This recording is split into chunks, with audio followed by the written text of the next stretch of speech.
24 ঘন্টার মধ্যে শত্রু আপনার পায়ে ধরবে, সে যত বড়ই শত্রু হোক না কেন।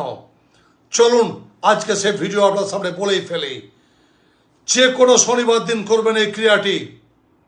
7টি রসুনের কোয়া নেবেন, একটা কালো মার্কার পেন দিয়ে সেই রসুনের কোয়ার গায়ে শত্রুদের নামগুলো লিখবেন। লেখা হয়ে গেলে একটা 3 ইঞ্চি পরিমাণ লোহার পেরেক নিয়ে সেটিকে ভালো করে ওভেনে লাল করে গরম করে নেবেন। এইবার একটা একটা করে রসুনের কোয়াকে তার মধ্যে গেঁথে দেবেন।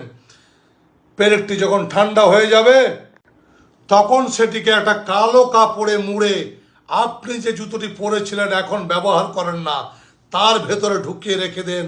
দেখবেন 24 ঘন্টা সময় দিলাম, শত্রু আপনার পায়ে ধরতে বাধ্য থাকবে। করে ফেলুন এই শনিবার। জয় গুরু বামদেব, জয়।